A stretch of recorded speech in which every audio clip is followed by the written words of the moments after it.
تو ظاہر بات ہے کہ عمل قوم لوط وہ چیز جو ہے غلط ہے، وہ حرام ہے۔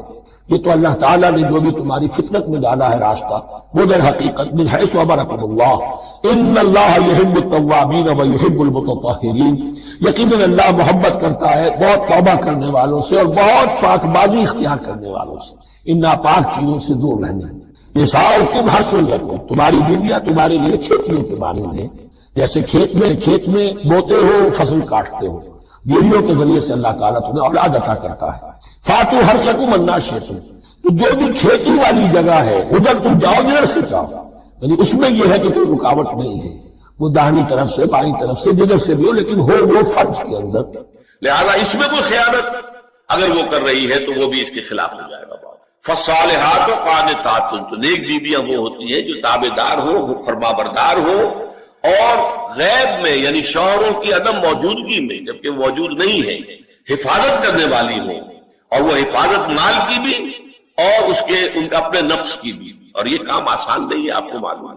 شوہر کبھی 4 مہینے کے لیے باہر چلا گیا ہے، کبھی 1 سال کے لیے باہر چلا گیا ہے۔ عورت کے لیے اپنے نفس کو تھامے رکھنا، اپنے جنسی خواہشات کو، فرض کی جوان عورت ہے، اس کی بھی تو نفسانی خواہشات ہیں، تو آسان کام نہیں ہے۔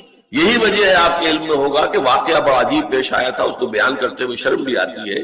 حضرت عمر رضی اللہ تعالیٰ عنہ اپنی رات کے گشت میں ایک مکان کے پاس سے گزر رہے تھے، تو انہوں نے سنا کہ ایک عورت جو ہے وہ بڑے درد بھرے الفاظ میں کچھ گا رہی تھی۔ اگر مجھے اللہ اور اس کے رسول کا فرق کا خوف نہ ہوتا تو تم دیکھتے کہ اس وقت میری چارپائی جو ہے چرچرا رہی ہوتی۔ اس پر حضرت عمر جو ہے وہ دم تنبہ ہوا کہ ہمارے لوگ جو ہیں جہاد پر جاتے ہیں، سال بھر تک واپس نہیں آتے، تو اس سے تو سوسائٹی کے اندر بہت زیادہ جو ہے ایک اندیشہ اور خطرہ پیدا ہو جائے گا۔ تو انہوں نے اب دیکھیے یہ بات بھی کہ دین میں کوئی شرم اور حیا اس معاملے میں نہیں ہے، کہ اپنی بیٹی سے پوچھا، حضرت حفصہ سے۔ اب وہ بیٹی بھی ہے اور ام المومنین بھی ہے، حضور کی اہلیہ ہے تو ام المومنین ہے، لہذا حضرت عمر کے لیے بھی ماں کے درجے میں ہے، اگرچہ ہے حضرت عمر کی صاحبزادی، کہ تم مجھے بتاؤ حفصہ ایک عورت زیادہ سے زیادہ کتنے عرصے تک صبر کر سکتے؟ اور کوئی قباحت محسوس نہیں کی حضرت حفصہ رضی اللہ تعالی عنہا نے، 4 مہینے۔ تو پھر انہوں نے یہ آرڈر نافذ کر دیا، کوئی مجاہد 4 مہینے سے زیادہ جو ہے وہ بحث پر نہ رہے، لازماً وہ آئے چھٹی لے کر اور وہ گھر پہنچے۔ آپ اس کی روشنی میں دیکھیے جو کچھ ہمارے ہاں ہو رہا ہے، امارات میں جو لوگ کام کرتے ہیں، سعودی عرب میں کام کرتے ہیں، باہر کے ممالک میں کام کرتے ہیں، جوان بیویوں کو یہاں چھوڑ جائے، پھر جو قصے ہوتے ہیں، جو سکینڈلز ہوتے ہیں، پھر جب وہ شوہر صاحب تشریف لاتے ہیں تو وہ دیور اور بیوی جو ہے مل کر اسے قتل کرتے ہیں، اس لیے کہ یہاں تو دنیا بدل چکی ہے، دیور کی اور بھابھی کے رشتہ کچھ اور ہی بن چکا ہے، لہذا وہ قتل بھی کرتے ہیں، مال بھی سارا لے لیتے ہیں۔ یہ ساری خبریں آپ اخبارات میں پڑھتے ہیں۔ یہ کیوں ہے؟ فطرت کے خلاف ایک طرز عمل آپ اختیار کر رہے ہیں، یا تو اپنی فیملیز کو ساتھ لے کر جائیے، یا یہ ہے کہ پھر یہ وقفہ کا جو ہے معاملہ زیادہ، میں سمجھتا ہوں اس حدیث کے بعد جو حضرت عمر کا فیصلہ تھا 4 مہینے کا، اس سے زائد جو ہے باہر سٹے کرنا، اپنے گھر نہ آنا، ایک اعتبار سے گناہ کے درجے کی بات ہو جائے گی۔ علیکم بسنتی و سنت الخلفاء الراشدین المہدیین، تمہارے ذمے ہے میری سنت بھی اور خلفاء راشدین جو ہے میری لیکن لا یعلم من بعد علم شیئا، بڑے بڑے عالم، بڑے بڑے فاضل پھر بچے بن کر رہ جاتے ہیں، دماغی صلاحیتیں معوف، گواہ جو ہے مزمحل، اس کے درمیان کتنا عرصہ ہے؟ میکسیمم وقت جو ملتا ہے انسان کو کام کا، ایکسیپشنل ہے لوگ، لیکن ایوریج جو ہے 30 ایئرز سے زیادہ آپ کا زندگی کا جو ہے در حقیقت، جس میں آپ اپنے کسی ارادے سے، اپنے کسی پلاننگ کے تحت، اپنے خود پیش کسی نقشہ کار کے طریقے سے کوئی کام، تو کیا زندگی بس یہی ہے؟ کیا کریشن کا کلائمیکس جو ہے ذہن مانتا ہے کہ یہ پوری کائنات اس کی وسعت کا اندازہ کرے اور اس کا کلائمیکس انسان اور اس کی حقیقت یہ نہیں؟ انسان کی زندگی بہت طویل، اس زندگی کے 3 حصے ہیں۔ آپ حیران ہوں گے، ذرا غور سے آج توجہ سے بات سنیے، 2 تو سب نے سنے ہیں، میں 3 کہہ رہا ہوں۔ ہماری کریشن کب ہوئی تھی؟ ازل میں، جب روحوں کی شکل میں ہمیں پیدا کر دیا گیا تھا، جن سے اللہ تعالیٰ کا وہ مکالمہ ہوا تھا، الست بربکم قالوا بلی، میں بھی تھا، آپ بھی تھے، ہر شخص نے اللہ سے معاہدہ کیا تھا، الست بربکم قالوا بلی، کیوں نہیں، شہیدنا، ہم گواہ ہیں، اے اللہ تو ہی ہمارا رب ہے، ہمارا مالک ہے۔ یہ معاہدہ کیا تھا کہ نہیں؟ ہم سب تھے۔ فرق کیا ہے؟ صرف ہماری ارواح تھی، یہ اجساد نہیں تھی، جسم نہیں تھے، ارواح تھی۔ تو کریشن تو اس وقت سے ہے، ایک زندگی ہماری وہ ہے جو ہم بتا آئے، ایک زندگی یہ ہے کہ ایک جسم کے ساتھ، وہ جسم جو زمین سے بن رہا ہے، پیدا ہو رہا ہے، زمین کی غذا سے پل رہا ہے، اس کے ساتھ اس روح کو شامل کر دیا گیا. یہ ہماری حیات دنیاوی ہے. اس کے بعد وقت آئے گا، جسم واپس چلا جائے گا جہاں سے آیا تھا. منہا خلقناکم وفیہا نعیدکم ومنہا نخرجکم تارۃ اخری. اسی میں سے ہم نے تمہیں بنایا تھا، اسی میں لے جائیں گے، اسی میں سے پھر قیامت میں اٹھا کھڑا کریں گے. لیکن کیا روح بھی دفن ہو جاتی ہے؟ نہیں. تمہاری اصل حقیقت وہ اس وقت لوٹتی ہے وہاں جہاں سے وہ آئی تھی. یہ مفہوم ہے انا للہ و انا الیہ راجعون. ہماری ارواح وہاں سے آئی تھی، وہیں لوٹ جائیں گی. ہمارا جسم زمین سے آیا تھا، زمین میں لوٹ جائے گا. یہ زمینی شے ہے، وہیں سے آئی تھی وہیں دفن ہو جائے گا. دفن ہو، جلا دی جائے، جو بھی ہو وہیں جائے گا. چیلے کھا جائیں گے پارسی کی لاش کو تو چیلے بھی تو پھر مٹی بن کر مٹی میں مل جائے گا. بہرحال یہیں سے تم آئے یہیں جاؤ گے. لیکن ہم در حقیقت جس شے سے عبارت ہے وہ ہمارا جسم نہیں ہے، بلکہ وہ ہے ہماری روح. وہ روح جو ہے وہ تو اس وقت سے ہے الستو بربکم جب ہم نے کہا تھا. اس کے بعد ہمیں یہاں بھیجا گیا اس جسم کے ساتھ، اور وہ روح واپس جائے گی. انا للہ و انا الیہ راجعون. اب اس کو آپ نے سمجھا؟ انسانی زندگی کا یہ تصور ہے جسے ہم تسلیم کرتے ہیں. بدقسمتی جیسا کہ میں نے عرض کیا، پہلے حصے کو اکثر و بیشتر کوئی جانتا نہیں، ذکر کرتا ہی نہیں. دو حصوں کو تو مسلمان نہ مانے گا تو وہ مسلمان ہی نہیں. حیات دنیاوی، حیات اخروی، یہ دو تو ماننے پڑیں گے ورنہ تو مسلمان ہی نہیں بنتا. بہرحال اگر یہ زندگی اتنی طویل ہے تو یہ درمیان میں جو موت کا وقفہ ڈالا کیوں ڈالا؟ موت ایک زندگی کا وقفہ ہے، یعنی آگے بڑھیں گے دم لے کر. کیوں ڈالا؟ اس لیے کہ ایک حصہ تمہاری زندگی کا ایک امتحانی وقفہ بنا دیا جائے. خلق الموت والحیات لیبلوکم ایکم احسن عملا. موت اور زندگی کا یہ معاملہ اس لیے پیدا کیا تاکہ تمہیں جانچے، پرکھے، آزمائے کہ کون ہے تم میں سے اچھے عمل کرنے والے. یہ ایک امتحانی وقفہ ہے. میں نے 30 برس کہے تھے نا. آپ ایک امتحان سے واقف ہیں جو 3 گھنٹے کا ہوتا ہے. 3 گھنٹے کا پرچہ ہے. وہ صرف فرق کیا ہے؟ وہ کوانٹیٹیو ڈیفرنس ہے، کوالیٹیٹیو ڈیفرنس نہیں ہے. 3 گھنٹے کا پرچہ اور 30 برس کا پرچہ ہے جو میں اور آپ لکھ رہے ہیں اپنے اعمال سے، اپنے افعال سے، اپنے اقوال سے، اپنی ساری سعی و جہد سے. 30 برس کا ایک پرچہ ہے جو ہم دے رہے ہیں. یہ جو خلق الموت والحیات لیبلوکم ایکم احسن عملا اور حیات انسانی کا یہ طول، علامہ اقبال کے 2 اشعار ہیں نہایت قیمتی ہیں. آب زر کسی شے کا نام نہیں اقبال کے ان اشعار کے لیے، جو اس سے کہیں قیمتی شے ہو اس سے وہ لکھے جانے کے قابل ہے. کیا فرماتے ہیں؟ تو اسے پیمانہ امروز و فردا سے نہ ناپ، جاویداں پہ ہم دواں ہر دم جواں ہے زندگی. یہ کیا تم نے حساب جوڑا ہوا ہے کہ 365 دنوں کا ایک سال، اور ایک سال کے پھر 30 سال اور 40 سال اور 100 سال، یہ ہے تمہاری زندگی. تو اسے پیمانہ امروز و فردا سے نہ ناپ، جاویداں پہ ہم دواں ہر دم جواں ہے زندگی. اس کے ساتھ یہ دوسرا شعر سنانے سے پہلے جو پہلا شعر ہے، اب اس کا میں مفہوم بیان نہیں کروں گا، جو سمجھتے ہیں انہی کو یاد دلا رہا ہوں. برتر از اندیشہ سود و زیاں ہے زندگی، ہے کبھی جاں اور کبھی تسلیم جاں ہے زندگی. تو اسے پیمانہ امروز و فردا سے نہ ناپ، جاویداں پہ ہم دواں ہر دم جواں ہے زندگی. آخری شعر سنیے. الزم ہستی سے تو ابھرا ہے مانند حباب، اس زیاں خانے میں تیرا امتحان ہے زندگی. خلق الموت والحیات لیبلوکم ایکم احسن عملا. امتحان کا ایک نتیجہ نکلا کرتا ہے نا. آپ کھڑے ہوا کرتے تھے کبھی 31 مارچ یا 1 اپریل کو رزلٹ ڈکلیئر ہوتا تھا. وہ ایک دن آنے والا ہے، اسی کا نام ہے دی ڈے آف ججمنٹ. وہ ہے یوم القیامہ. ڈکلیئر کیا جائے گا کون فیل ہوا کون کامیاب. ذالک یوم التغابن، وہ ہے ہار اور جیت کے فیصلے کا دن. اس روز معلوم ہوگا کون اس امتحان زندگی میں کامیاب ہوا کون ناکام ہوا. کامیابی کیا ہے؟ وَإِنَّهَا لَجَنَّةٌ أَبَدًا، ہمیشہ ہمیش کے لیے جنت. اور ناکامی کیا ہے؟ أَوْ لَنَارٌ أَبَدًا، یا جہنم ہے ہمیشہ ہمیش کے لیے. ان تمام چیزوں کو جمع کیجئے. یہ کیا ہے؟ ایمان بالآخرہ، ایمان بالمعاد. یہ دوسرا سوال، یہ دوسرا جواب سمجھیے ان سوالات. تیسرا اور آخری، علم کیا ہے؟ یقیناً حواس سے جو معلومات حاصل ہوتی ہیں وہ بھی درست ہیں. یقیناً عقل کی ایک فیکلٹی بھی اللہ نے دی ہے. انسان اپنے اس ذرائع علم سے حقیقت کے قریب پہنچ جاتا ہے، لیکن یقین کی دولت محض اس عقل کے ذریعے حاصل نہیں ہے۔ اور اس عقل میں یہ صلاحیت تو ہے کہ خدا کو پہچان لے، یہ صلاحیت ہے کہ جان لے کہ کوئی ایک ہے جو اس کا کریٹر ہے کائنات کا، یہ صلاحیت بھی ہے کہ جان لے کہ زندگی ختم نہیں ہوگی یوں ہی، حساب کتاب ہونا چاہیے، جزا سزا ملنی چاہیے، ورنہ خیر اور شر کا تصور غلط ہو جائے گا۔ There will be no basis for morality۔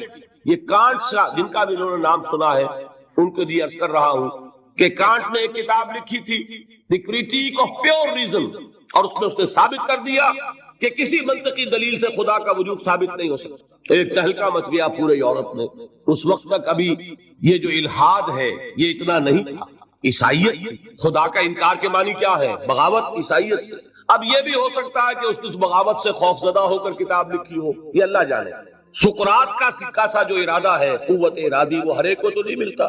سقراط نے تو اپنے علم کے اور اس کے بیان کرنے کے مقابلے میں زہر کے پیالے کو پسند کر لیا، لیکن ہو سکتا ہے کانٹ گھبرا گیا ہو، اور یہ بھی ممکن ہے کہ یہ اس کی سوچ ہی کا ایک مرحلہ ہو، جیسے علامہ اقبال نے پہلے شکوہ لکھا اور شور مچ گیا، اللہ کی جناب نے یہ گستاخی، لیکن جواب شکوہ لکھا تو پتا چلا کہ اصل میں وہ کچھ باتیں کہنے کے لیے ایک انداز اور اسلوب تھا، کچھ سمجھانا چاہتے تھے مسلمانوں کو، انہوں نے مسدد سے حالی کے انداز میں نہیں لکھا، جواب سوال اللہ کے ساتھ کر کے ان حقائق کو ایک اور لطیف پیرائے میں بیان کر دیا۔ اسی طریقے سے ہو سکتا ہے کانٹ کی دوسری کتاب کا معاملہ ہو، دی کریٹیک آف پریکٹیکل ریزن، اور اس میں وہ ثابت کرتا ہے انسانی اخلاقیات کے لیے کوئی بنیاد نہیں ہے جب تک کہ اللہ کو نہ مانا جائے۔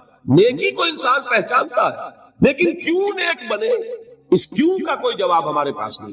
سچ بولنا اچھا ہے، کیوں سچ بولے جبکہ سچ بولنے میں نقصان ہو رہا ہے؟ جھوٹ بولنا برا ہے، کیوں جھوٹ نہ بولے جبکہ جھوٹ بولنے سے نفع حاصل ہو رہا ہے؟ ایک بڑا عجیب شعر ہے، مجھے ایک بزرگ نے ایک دفعہ سنایا تھا، لیکن بڑا حقیقت پسندانہ شعر ہے۔ اے صداقت بر تو لعنت از تو رنجے یافتم، اور اے صداقت کے مقابلے میں کوئی اور لفظ تھا، اے خیانت بر تو رحمت از تو گنجے یافتم، اے خیانت تیرے اوپر خدا کی رحمتیں ہو، تیری وجہ سے مجھے خزانہ ملا، اور اے صداقت تجھ پر لعنت ہو، تیری وجہ سے دوست بھی ناراض ہو گئے۔ سچ بولیے، دوست راضی رہے گا؟ کوئی شخص سچ سن کر راضی نہیں رہتا، لوگوں کو راضی، دوستوں کو راضی رکھنے کے لیے جھوٹ بولنا پڑا۔ تو اے صداقت یا اے دیانت کہہ لیجئے، اے دیانت بر تو لعنت از تو رنجے یافتم، رنج ملا مجھے اور تو کچھ نہیں ملا، لوگ ناراض ہو گئے، غصہ ہو گئے، اور اے خیانت بر تو رحمت از تو گنجے یافتم، گنج ملا، خزانہ ملا۔ تو دنیا کی کیفیت تو یہ، پھر کیوں کوئی شخص سچ بولے، کیوں کوئی شخص جھوٹ نہ بولے، کیوں دیانت برتے، کیوں خیانت نہ کرے؟ اس کے لیے لاکھ آپ کوششیں کر لیں، پولیس کھڑی کر دیں، چوکیاں بنا دیں، جس کا داؤ چل جائے گا وہ خیانت کرے گا۔ اس کو روکنے والی ایک شے ہے اللہ پر ایمان۔ یہ میں بات کس کی بیان کر رہا ہوں؟ کانٹ کی۔ بغیر خدا کو مانے ہوئے اخلاق کے لیے کوئی بول، تو یہ ہے وہ چیز جو میں آپ کو بتا رہا ہوں کہ علم انسان کا اس کے حواس سے جو حاصل ہوتا ہے علم، سائنٹیفک علم وہی ہے۔ قرآن نے کبھی اس کی نفی نہیں کی، قرآن تو کہتا دیکھو، کھول آنکھ فلک دیکھ فضا دیکھ، کھول آنکھ زمین دیکھ فلک دیکھ فضا دیکھ، اور مشرق سے ابھرتے ہوئے سورج کو ذرا دیکھ۔ افلا ينظرون الى الابل كيف خلقت والى السماء كيف رفعت والى الجبال كيف نصبت والى الارض كيف سطحت۔ قرآن نے دعوت دی ہے، یہ علم بھی صحیح ہے، حقیقی ہے۔ پھر تعقل، تفکر، افلا تعقلون، افلا تتفکرون، افلا یعقلون، یہ سارا قرآن نے کہا۔ ان دونوں کو اپروو کرتے ہوئے، تسلیم کرتے ہوئے قرآن کہتا ہے اس کی لمٹ ہے، یہ علم تمہیں حقیقت کے دروازے تک تو پہنچا دے گا، اندر داخل نہیں کرے گا۔ بڑے پیارے الفاظ اقبال کے، گزر جا عقل سے آگے کہ یہ نور چراغ راہ ہے منزل نہیں۔ اور کیا کبھی عقل گو آشنا سے دور نہیں، اس کی قسمت میں پر حضور نہیں ہے، قریب لیکن حضور نہیں ہوگا۔ انسان کو حقیقت کے حضور میں حاضری اور علم الیقین کا حصول صرف وحی کے ذریعے سے ممکن ہے۔ اللہ نے اپنی رحمت کا اظہار فرمایا ہے، انسان کو محض عقل کے حوالے نہیں کیا، انسان کو محض حواس ظاہری کے حوالے نہیں کیا، بلکہ اس کی ان تمام صلاحیتوں کے مزید جلا کے لیے چنے ہوئے بندے، سیرت و کردار کی معراج پر فائز، جن کی صداقت اور دیانت کا لوہا ان کے دشمنوں نے تسلیم کیا، ان کو چن کر ان پر وحی نازل کی، ہدایت بھیجی، راستہ دکھایا، انہیں مامور کیا کہ چاہے گالیاں دی جائیں، چاہے پتھراؤ کیا جائے، چاہے تمہارے جسم کو لہو لہان کیا جائے، تمہیں خلق خدا کو یہ حقیقت کا پیغام پہنچانا ہے، جو پیغام پہنچانا ہے اس پر عمل کر کے دکھانا ہے، اگر ایک نظام دیا گیا ہے تو نظام کو قائم کر کے چلا کے دکھانا ہے۔ یہ جلیل القدر ہستیاں انسان تھے، نسل آدم میں سے تھے، اس میں کوئی شک نہیں، لیکن یہ جلیل القدر ہستیاں، انہیں ہم کہتے ہیں یہ انبیاء ہیں جن کو اللہ نے چنا، جن کو پسند فرمایا۔ اللہ یصطفی من الملائکۃ رسلا ومن الناس، اللہ چن لیتا ہے فرشتوں میں سے بھی اپنے پیغام رساں اور انسانوں میں سے بھی۔ فرشتوں میں سے کسے چنا؟ جبرائیل کو۔ انسانوں میں سے کسے چنا؟ محمد کو صلی اللہ علیہ وسلم۔ وہی اللہ سے لی جبرائیل نے، پہنچائی محمد کو صلی اللہ علیہ وسلم، وہی محمد نے لی جبرائیل سے صلی اللہ علیہ وسلم وعلیہ الصلوۃ والسلام، اور پہنچائی انسانوں۔ یہ دو لنکس ہیں اس نبوت و رسالت کی، رسول ملک فرشتہ، رسول بشر نبی یا رسول۔ ان دونوں لنکس سے وحی منتقل ہوئی، کس سے؟ اللہ سے۔ اللہ کی وحی ہے، جبرائیل کی وحی نہیں ہے۔ جبرائیل ذریعہ ہے، محمد ذریعہ ہے۔ محمد کا ذہن، ان کی عقل، ان کا فکر منبع وحی نہیں ہے، وہ ریسیپینٹ ہیں، وصول کرنے والے ہیں۔ یہ اللہ کی ہدایت ہے، اللہ سے خلق تک پہنچی ہے۔ اولاً رسول ملک، ثانیاً رسول بشر۔ یہ ہے نبوت، یہ ہے رسالت۔ یہ نبوت اور رسالت اپنے زینت پر پہنچی، اپنے کلائمیکس کو پہنچی، اور اپنے زینت اور کلائمیکس اور نقطہ عروج کو پہنچ کر ختم ہو گئی، اور یہ نام ہے محمد الرسول اللہ صلی اللہ علیہ وسلم، خاتم الانبیاء، رحمت للعالمین، خاتم النبیین، آخر المرسلین۔ ان کو جو ہدایت دی گئی وہ ہے القرآن، الہدا، the guidance, the complete guidance, the final guidance, نوع انصارا پیام آخری، حامل رحمت للعالمین۔ ان تمام چیزوں کو جمع کریں گے تو اس کا نام ہے ایمان بالرسالت۔ یہ ہے ایمانیات۔ بات سمجھ میں آئی؟ اب کون سا باب ہے یہ؟ دلتی آپ کیجئے گا کہ میں ٹھوکر نہ کھا جاؤں۔ 5واں باب غالباً۔ دیکھیے پہلا کیا تھا؟ ایمان کے لفظ ایمانی، کچھ یاد ہے کہ نہیں؟ ایمان کے اصطلاح ایمانی۔ نمبر 3 ایمان کا سبجیکٹ میٹر یا موضوع۔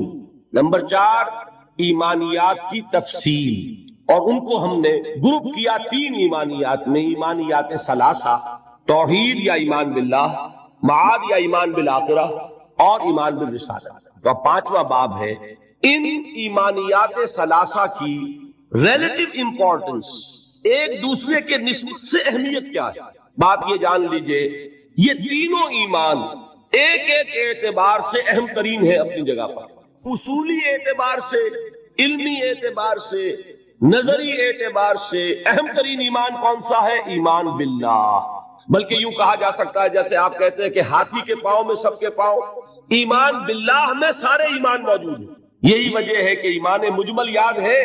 ایمان مجمل کے الفاظ کتنے حضرات کو یاد ہے؟ ذرا ہاتھ اٹھائیں۔ ایمان مجمل، ایمان مفصل، بڑی مایوس کن صورت ہے، جہاں سے کہ ہماری تعلیم کا آغاز ہوا کرتا تھا۔ میں اپنے آپ کو خوش قسمت سمجھتا ہوں۔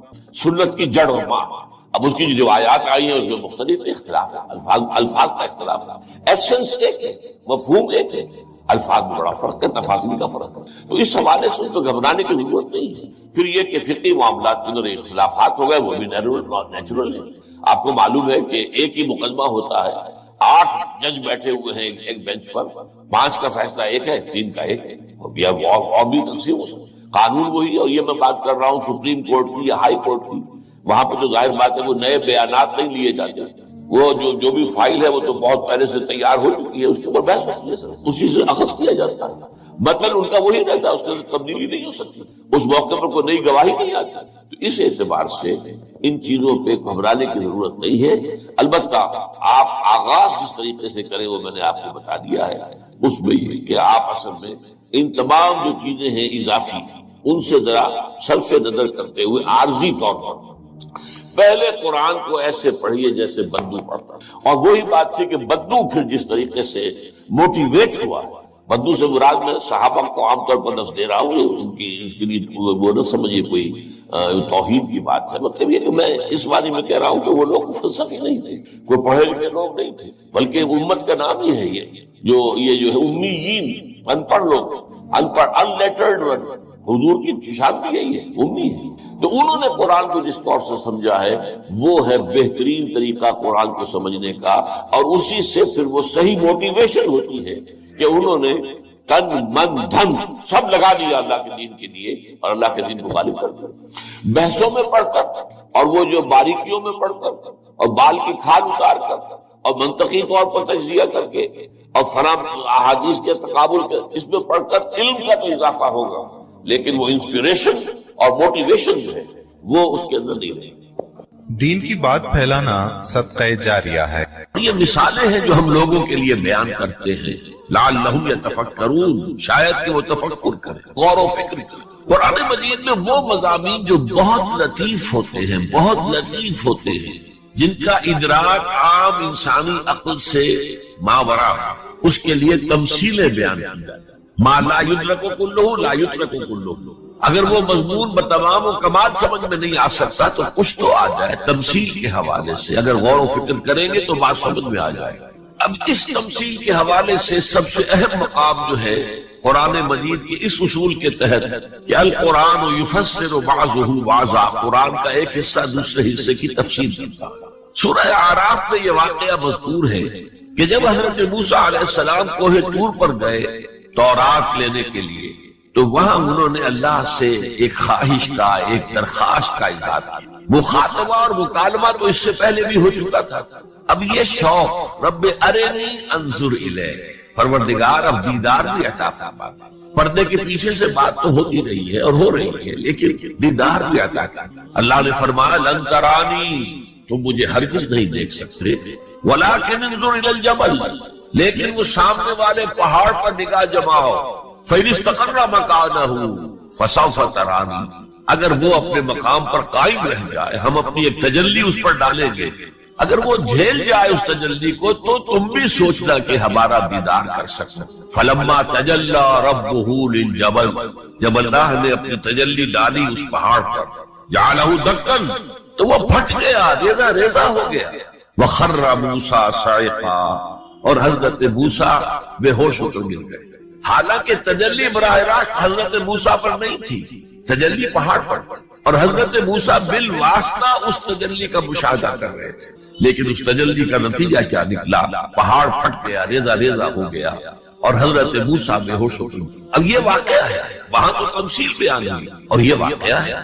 تو جو اثر اللہ تعالیٰ کی ذات کی تجلی کا ہے، وہی اثر اللہ کی جو صفت ہے کلام، اس کی تجلی کا.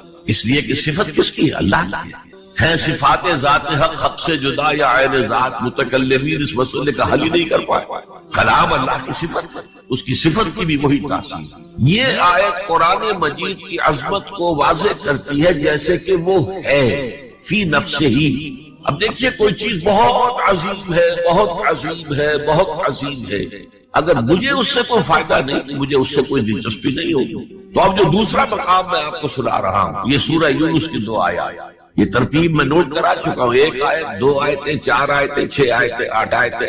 فرمایا یا ایھا الناس قد جاءتکم موعظۃ من ربکم وشفاء لما فی الصدور وہدی ورحمۃ للمؤمنین قل بفضل اللہ وبرحمتہ فلذلک فلیفرحوا هو خیر مما یجمعون. اے لوگو، تمہارے پاس آ گئی ہے نصیحت، موعظت تمہارے رب کی طرف سے. وہ صرف موعظت نہیں ہے، سینوں کے اندر جو روگ ہیں، جو امراض ہیں، ان کا علاج بھی ہے، شفا بھی. شفاء لما فی الصدور. تیسرے درجے میں وہ ہدایت ہے، وہ بتاتی ہے کدھر جاؤ کدھر نہ جاؤ. جیسے آپ نے دیکھا ہوگا پہاڑی راستوں پر قدم قدم کے اوپر کوشن ہوتا ہے، یہاں سپیڈ کم کر لو ورنہ تم کسی کھائی میں جا گرو گے. تو یہ ہدایت کیا ہے؟ دیکھو ادھر مت جانا، ادھر جاؤ، اگر ادھر جاؤ گے تمہارا سارا معاملہ تل پٹ. یہ ہے ہدایت. اور جو چیز دنیا میں ہدایت ہے وہ آخرت میں رحمت ہے. ہدی ورحمۃ للمؤمنین. اب میں چاہتا ہوں ان 4 الفاظ میں جو ربط ہے اسے سمجھیں. دیکھیے اگر کسی ایسی زمین پر بارش برسے جو اوپر سے بہت سخت ہے تو پانی بہہ جائے گا، زمین میں جذب نہیں ہوگا تو کوئی روئیدگی پیدا نہیں ہوگی. اگر دل سخت ہے تو قرآن مجید ان پر کوئی اثر نہیں کرتا. اس کے لیے سب سے پہلے موعظہ کی ضرورت ہے، واعظ کی ضرورت ہے، نصیحت کی ضرورت ہے، تاکہ دل نرم پڑے. انسانی دل جب سخت ہوتے ہیں تو ان کی سختی چٹانوں سے زیادہ ہے. سورہ بقرہ میں فرمایا ثم قست قلوبکم فہی کالحجارۃ او اشد قسوہ. یہودیوں سے خطاب ہے. ثم قست قلوبکم من بعد ذلک فہی کالحجارۃ او اشد قسوہ. اے بنی اسرائیل، تمہارے اس طرز عمل کے نتیجے میں تمہارے دل سخت ہو گئے اور اب وہ پتھروں سے زیادہ سخت. لہذا سب سے پہلے ضرورت کیا ہے؟ دل کی زمین کو نرم کیا جائے، اس میں ہل چلایا جائے. یہ کام ہے موعظہ کا، واعظ کا، نصیحت کا. ہمارے معاشرے میں کسی زمانے میں واعظ کا بڑا رواج تھا. آج کل یہ چیز ختم ہے، بلکہ واعظ کو گھٹیا بات سمجھا جاتا ہے. بھائی کوئی عقلی بات کرو، کوئی علمی بات کرو، تم تو واعظ کہہ رہے ہو. گویا کہ واعظ گھٹیا چیز ہے. نہیں، واعظ سے دل میں رقت پیدا ہو، نرمی پیدا ہو. تو قرآن مجید ہی سب سے بڑا موعظہ ہے. ہم نے بدقسمتی سے کیا کیا، جب واعظ کہے جاتے تھے تب بھی مثنوی مولانا روم سے، ضعیف احادیث سے، واعظ دستان زنو افسانہ بند. واعظ بڑے اونچے اونچے ہاتھ چلا کر اور افسانہ جو ہے بیان کر رہا ہے، لیکن اس کا حال کیا ہے؟ از خطیب و دیلمی گفتار اوس، بعض ضعیف و شاذ و مرسل کار اوس. وہ خطیب بغدادی یا دیلمی کی جو احادیث ہیں، جو سب سے گھٹیا درجے کی کتابیں حدیث کی، سب سے کم تر درجے کی کتابیں حدیث کی، ضعیف کتابوں کے یوں سمجھئے کہ بہت بڑے مجموعے، وہاں سے وہ حدیثیں لا رہا ہے. الضعیف و شاذ و مرسل کار، ضعیف حدیث، شاذ حدیث، مرسل حدیث سے وہ بیان کر رہا ہے. قرآن سے اس کا کوئی تعلق. قرآن مجید سب سے بڑا واعظ ہے. یا ایھا الناس قد جاءتکم موعظہ. یہ دل کو جب نرم کرتا ہے تو پھر اس میں جذب ہوتا ہے. یہ سیکنڈ سٹیپ ہے اس کا. اور جب دل میں جذب ہوگا تو دل کے اندر کی بیماریوں کو دور کر دے گا. دل کے اندر کی بیماریاں کون سی ہیں؟ تھرومبوسس نہیں، خنجائدہ نہیں، وہ اور ہے. وہ دل کی بیماریاں جن کے لیے قرآن شفا ہے، وہ ہے تکبر، حسد، حب مال، حب دنیا، حب جاہ، حب شہرت. یہ ہیں وہ چیزیں کہ جو اصل ہیں، جو دل کے امراض، ان سب کو جڑ سے نکال کر پھینک دے گا قرآن. یا ایھا الناس قد جاءتکم موعظۃ من ربکم وشفاء لما فی الصدور. وہ ہدی اور وہ ہدایت ہے. انفرادی زندگی کے لیے بھی ہدایت ہے، اجتماعی زندگی کے لیے بھی ہدایت ہے. کبھی اگر سورہ فاتحہ پر آپ غور کریں، جو ہماری نماز کا جزو لازم ہے، تو ہم پہلے کہتے ہیں الحمدللہ رب العالمین الرحمن الرحیم مالک یوم الدین ایاک نعبد و ایاک نستعین. یہ ہدایت تو ہمیں پہلے ہی ملی ہوئی ہے. پھر جو ہم کہتے ہیں اہدنا الصراط المستقیم، اللہ کو ہم نے پہچان لیا، اسے رب العالمین مان لیا، اسے رحمان مان لیا، اسے رحیم مان لیا، اسے روز جزا کا حاکم مطلق مان لیا. تو اب کون سی ہدایت رہ گئی؟ ہدایت تو آ گئی. اب اصل ہدایت جو درکار ہے وہ ہے جو ریلیونٹ ہے آج کے دور میں، جو اجتماعی نظام ہے انسانوں کا. اس کے لیے انسان بالکل بے بس، اس کی عقل جو ہے اجتماعی نظام عدل قائم نہیں کر سکتا. انفرادی طور پر نیکی اور بدی کا علم میرے اور آپ کے نفس کے اندر ودیعت شدہ، وَنَفْسٍ وَمَا سَوَّاهَا فَأَلْهَمَهَا فُجُورَهَا وَتَقْوَاهَا، یہ موجود ہے. لیکن یہ کہ معاشرتی نظام میں عورت اور مرد کے درمیان کیا توازن ہو، ان کے حقوق و فرائض کا توازن دنیا میں کیا ہوتا رہا ہے اور ہو رہا ہے آج بھی. یا عورت جوتی کی نوک کے برابر ہے، کوئی اس کی حیثیت نہیں، بھیڑ بکری کی طرح ملکیت ہے، اس کے کوئی حقوق نہیں. اور یا عورت کلوپیٹرا بن کر پورے ملک کی قسمت کا بیڑا غرق کرتی ہے، انسانوں کے شانہ بشانہ ہو کر وہ در حقیقت خاندانی نظام کو برباد کرتے ہیں. ان دونوں کے درمیان توازن کیسے قائم کیا جائے؟ اب آپ سوچئے، تجزیہ کیجئے. اگر مرد سوچے گا، نظام بنائے گا، تو وہ اپنے احساسات سے تو واقف ہے، عورت کے احساسات و جذبات سے تو واقف نہیں ہے. عورت نظام بنائے گی تو وہ اپنے احساس و جذبات سے واقف ہے، وہ مرد کے احساسات و جذبات سے واقف نہیں. یہ عادلانہ نظام وہی ہستی دے سکتی ہے جس نے مرد کو بھی پیدا کیا، عورت کو بھی پیدا کیا. ایک ایمپلائر ایمپلائی ریلیشن شپ ہے، کارخانے دار ہے، وہ لوگوں کو رکھتا ہے مزدور. اب جو بھی پروڈکشن ہو رہی ہے، جو نفع ہو رہا ہے، اس میں کتنا حصہ مزدور کا ہونا چاہیے، کتنا سرمایہ دار کا ہونا چاہیے، کون طے کرے گا؟ یا سرمایہ دارانہ نظام بن جائے گا اور مزدور کمر توڑنے والی محنت کرنے کے باوجود زندگی کے بنیادی جو تقاضے ہیں ان کو بھی حاصل نہیں کر سکے.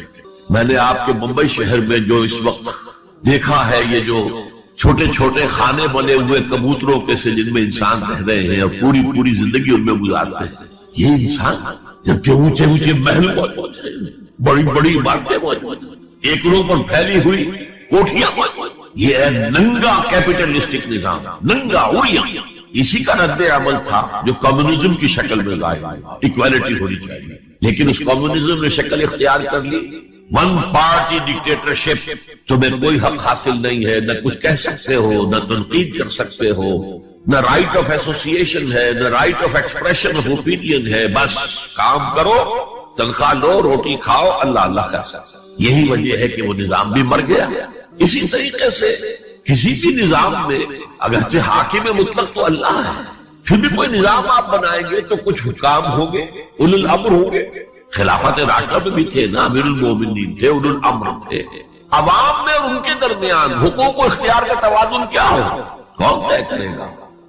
ان المسلمین والمسلمات، یقیناً فرما بردار مرد اور فرما بردار عورت، والمومنین والمومنات، اور صاحب ایمان مرد اور صاحب ایمان عورت، والقانتین والقانتات، اور فروتنی اختیار کرنے والے مرد اور فروتنی اختیار کرنے والی عورتیں، والصادقین والصادقات، اور سچ بولنے والے مرد اور سچ بولنے والی عورتیں، والصابرین والصابرات، اور صبر کرنے والے مرد اور صبر کرنے والی عورتیں، والخاشعین والخاشعات، اللہ کے سامنے جھکنے والے جھکنے والی عورتیں، والمتصدقین والمتصدقات، صدقہ دینے والے مرد اور صدقہ دینے والی عورتیں، والصائمین والصائمات، اور روزہ رکھنے والے مرد اور روزہ رکھنے والی عورتیں، والحافظین فروجہم والحافظات، اور اپنی شرمگاہوں کی حفاظت کرنے والے مرد اور اپنی شرمگاہوں کی حفاظت کرنے والی عورتیں، والذاکرین اللہ کثیرا والذاکرات، اور کثرت سے اللہ کا ذکر کرنے والے مرد اور کثرت سے اللہ کا ذکر کرنے والی عورتیں۔ اعد اللہ لہم مغفرۃ واجرا عظیما، اللہ تعالیٰ نے ان سب کے لیے تیار کیا ہوا ہے۔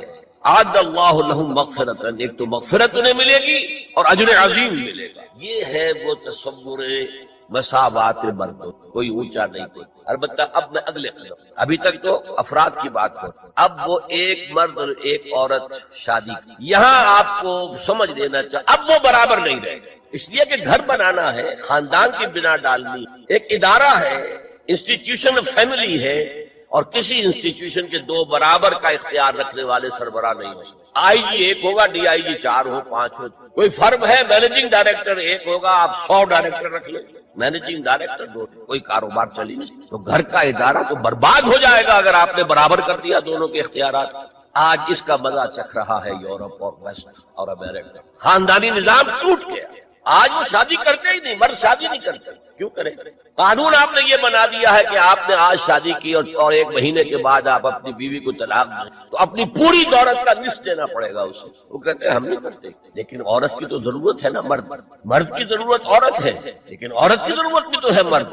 مرد کہتا ہے آؤ میرے ساتھ رہو، کھاؤ پیو، میں شادی نہیں کروں۔ وہ یہ کہتے ہیں وی آر لیونگ، بس we are not married, we are living, بچے بھی ہو رہے ہیں۔ یہ کلنٹن کا 3-4 سال پہلے صدر تھا وہ، تو اس کا جو آیا تھا state of the union address, سال میں 1 دفعہ وہاں کا صدر دیتا ہے، اس میں اس نے کہا تھا کہ عنقریب ہماری امریکی قوم کی اکثریت حرام زادوں پر مشتمل، اس کے الفاظ حرام زادہ نہیں، اس نے کہا باسٹرڈ نہیں کہا، کیا کہا؟ Born without any wedlock, ماں باپ کے درمیان کوئی شادی کا بندھن ہے ہی نہیں، اور بچے پیدا ساری ایک سورہ بقرہ میں تمہید آ چکی تھی، علیہن لہن مثل الذی علیہن بالمعروف وللرجال علیہن درجہ، یہ کیا کی بات تھی؟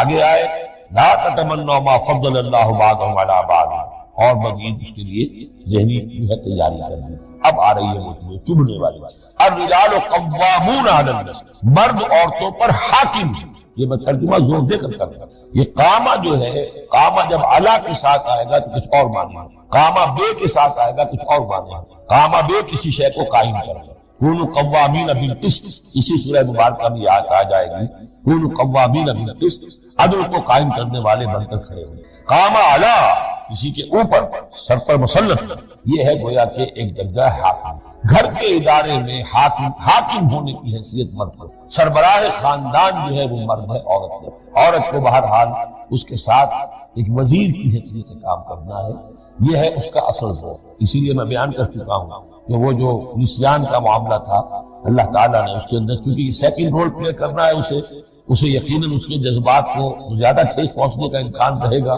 آدمی کو ہر انسان، مرد بھی چاہتا ہے میری بات چلے، عورت چاہتی ہے میری بات چلے، اب آخر کار کس کی بات چلے گی؟ یا تو دونوں کسی طریقے سے کسی مسئلے میں متفق ہو جائیں، اور عورت جو ہے بیوی اپنے شوہر کو دلیل سے عقیل سے جس طرح قائل کر لے تو معاملہ ٹھیک ہو گیا۔ اب اگر نہیں ہو رہا معاملہ، اب کس کی رائے چلے گی؟ مرد کی رائے چلے گی، تو کس کو اس سے ایک صدمہ پہنچے گا؟ عورت کو پہنچے گا۔ لیکن اس صدمے کا ہی جو ہے اس کو کم کرنے کے لیے سیفٹی وال، نسیان کا مادہ اللہ تعالیٰ نے عورت میں ڈالا ہے۔ اسی لیے پھر اس قانون شہادت کے اندر ایک مرد کی جگہ 2 عورتیں، وہاں پر اس کا نصاب رکھا گیا۔ الرجال قوامون علی النساء بما فضل اللہ بعضهم علی بعض۔ اب یہ دوسری بات ہے کہ اگر وہ شوہر حاکم ہو کر ظلم کرتا ہے، ان کے حق ادا نہیں کرتا ہے، تو اللہ کے یہاں بڑی سخت پکڑ ہوگی، یہ تو دوسری بات ہے۔ لیکن یہ کہ جو قانون ہے اسلام کا، وہ یہ اختیار دیا گیا، اب آپ اس اختیار کا غلط استعمال کر رہے ہیں، آپ اس کو ظلم کا ذریعہ بنا رہے ہیں، تو اس کی سزا اللہ تعالیٰ کے ہاں آپ کو ملے گی۔ بما فضل اللہ بعضهم علی بعض، بسبب اس فضیلت کے جو اللہ نے بعض کو بعض پر دی، وبما انفقوا من اموالهم، اور بسبب اس کے جو وہ خرچ کرتے ہیں اپنے مال۔ اب دیکھیے یہ خرچ کرنے کا معاملہ اسلام میں شادی سے شروع ہو گیا۔ شادی مرد کی بھی ضرورت ہے، عورت کی بھی ضرورت ہے، لیکن مرد مہر دیتا ہے، عورت مہر نہیں دیتی ہے، تو جو خرچ کرنے والا ہے اب اس کی ایک حیثیت دوسری ہو گئی۔ پھر گھر میں اس کا نان نفقہ پورا جو ہے، اس کا خرچہ، اس کی ذمہ داری، اس کو سپورٹ کرنا شوہر کو، تو وہ مال خرچ کر رہے ہیں۔ بما انفقوا من اموالهم، فالصالحات، تو نیک بیویاں کون ہیں؟ جو کہ ایک یوں سمجھیے قرآن کے نزدیک ایک عورت کا جو اچھا کردار ہونا چاہیے، ایک خاتون خانہ کی جو بہترین روش ہونی چاہیے، وہ یہاں 3 الفاظ میں آئی ہے۔ فالصالحات، نیک بیویاں قانتات، ایک تو فرما بردار، شوہروں کی فرما بردار، حافظات للغیب، غیب میں حفاظت کرنے والی، یعنی ظاہر بات ہے کہ مال ہے کسی کا تو گھر میں ہے، وہ تو کام پہ چلا گیا ہے، اب وہ کس کی حفاظت ہے؟ بیوی کی حفاظت۔ اسی طرح بیوی کی جو عصمت ہے وہ در حقیقت مرد کی عزت ہے، اب وہ اس کی عزت کی حفاظت کرے، اس کی خیر میں۔ اسی طرح مرد کے راز ہوتے ہیں، سب سے زیادہ بڑھ کر جو ہے رازدان تو بیوی ہوتی ہے۔ تو 3 اعتبارات سے حافظات للغیب، حافظات للغیب، غیب میں حفاظت کرنے والی ہیں، شوہر کے مال کی، شوہر کے رازوں کی، اور شوہر کی عزت۔ بما حفظ اللہ، اللہ کی حفاظت سے، حفاظت ہے تو اللہ کی، لیکن جیسے رازق اللہ ہے، لیکن کام تو انسان کو کرنا پڑتا ہے، رزق کمانا پڑتا ہے۔ واللاتی تخافون نشوزہن، اور وہ خواتین کے جن کے بارے میں تمہیں اندیشہ ہو جائے، ان کے اندر سرکش ہے، ضد ہے، ہر دھرمی ہے، بات نہیں مان رہی ہے، اپنی بات نہیں مانی ہے، کسی نہ کسی طریقے سے گھر کی فضا خراب کی ہوئی ہے، یہ ہے نشوز۔ ذہناً تسلیم نہ کرنا کہ میری حیثیت جو ہے وہ بہرحال شوہر کے تابع دار ہے، اس کو اگر تسلیم نہیں کریں گے تو ظاہر بات ہے فرکشن ہوگی، اور فرکشن جو ہے اس کے نتیجے کے اندر وہ گھر کے اندر جو ہے وہ ایک فساد پیدا ہوگا۔ واللاتی تخافون نشوزہن فعظوہن، تو ان کو پہلے تو نصیحت کرو، واہجروہن فی المضاجع، دوسرے تنبیہ کے طور پر ان سے تعلق اپنے بستر علیحدہ کر لو، اور ان کے ساتھ وہ تعلق ادر و شو جو ہے کچھ عرصے کے لیے بند کر دو۔ وضربوہن، اس پر بھی ٹھیک نہ ہو تو انہیں مارنے کی بھی اجازت۔ اس میں حضور نے جو روکا ہے وہ یہ ہے کہ چہرے پہ نہ مارا جائے، اور کوئی ایسی مار نہ ہو جس کا مستقل نشان جسم پر۔ اب یہ چیزیں اللہ کا کلام ہے، اس کے اندر جو ہے کوئی ہمارے لیے کوئی جھجک نہیں ہے۔ معاشرتی زندگی کو ٹھیک رکھنے کے لیے اس کی ضرورت پیش آئے تو وہ بھی کریں۔ خاندانی نظام مضبوط رہے گا جبکہ شوہر اور بیوی کی جتنی جنسی دلچسپی ہے وہ صرف آپس میں بڑھے، شوہر کی بیوی پر، بیوی کی شوہر، ادھر ادھر نگاہیں جائیں گی، کوئی عورت دیکھی نگاہوں میں کھو گئی، وہی خواب میں آئے گی، اپنی بیوی کی طرف سے توجہ، اور یہ چیز بانڈ آف لو جو ہے بٹوین دی اسپاؤسز کمزور، جنسی آوارگی نہ ہو، عورت کو چھپا کر رکھا جائے، وہ مستورات ہمارے ہاں کہلاتی تھی، مستورات، پردے کا جو احکام ہے اس جنسی بے روی کو روکنے کے لیے حسن کہتے ہیں عربی زبان میں قلعے، اور جو عورت ان تمام پردوں میں ہے، پردے کہہ رہا ہوں میں ایک نہیں، اس کو محسنہ کہتے ہیں کہ وہ قلعے، یا تو وہ خاندان کے اندر رہ رہی ہے بھائیوں کی اور باپ کی کچھ پناہی حاصل ہے اسے، وہ اس کی عصمت و عفت کے محافظ ہے۔ یا وہ شوہر کے گھر میں آ گئی ہے تو وقرن فی بیوتکن، اپنے گھروں کے اندر رہو وقار کے ساتھ، تو وہ ایک قلعے کے اندر ہے۔ محسنات، اب دیکھیے اس زمانے کی منافقت سب سے بڑی کیا ہے۔ ایک طرف نفسیات میں کہتے ہیں کہ فرائڈ بابا آدم ہے، جدید نفسیات، اور وہ کہتا ہے کہ انسانوں میں سب سے بڑا جذبہ، سب سے بڑا موٹیو جنسی ہے۔ اللہ نے بڑی کشش کی، مرد میں عورت کے لیے، عورت میں مرد کے لیے، لیکن عورت